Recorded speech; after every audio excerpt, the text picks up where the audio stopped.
In England, they voted for Brexit, and agree or disagree, they voted for it. And more all over Europe, they're voting for political leaders who promise to put an end to out-of-control migration. Now, I happen to agree with a lot of these concerns, but you don't have to agree with me. I just think that people care about their homes, they care about their dreams, they care about their safety and their capacity to provide for themselves and their children. And they're smart. I think this is one of the most important things I've learned in my brief time in politics. Contrary to what you might hear a couple mountains over in Davos, the citizens of all of our nations don't generally think of themselves as educated animals or as interchangeable cogs of a global economy. And it's hardly surprising that they don't want to be shuffled about or relentlessly ignored by their leaders. And it is the business of democracy to adjudicate these big questions at the ballot box. I believe that dismissing people, dismissing their concerns, or worse yet, shutting down media, shutting down elections, or shutting people out of the political process protects nothing.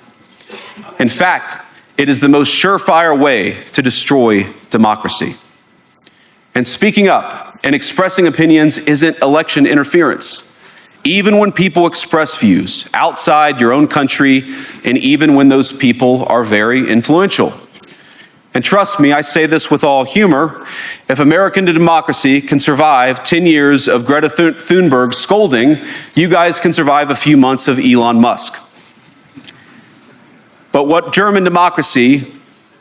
no democracy, American, German, or European, will survive is telling millions of voters that their thoughts and concerns, their aspirations, their pleas for relief are invalid or unworthy of even being considered.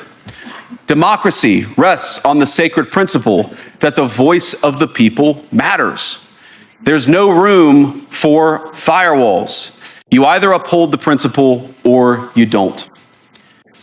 Europeans, the people, have a voice. European leaders have a choice. And my strong belief is that we do not need to be afraid of the future. You can embrace what your people tell you, even when it's surprising, even when you don't agree. And if you do so, you can face the future with certainty and with confidence, knowing that the nation stands behind each of you. And that, to me, is the great magic of democracy. It's not in these stone buildings or beautiful hotels. It's not even in the great institutions that we have built together as a shared society.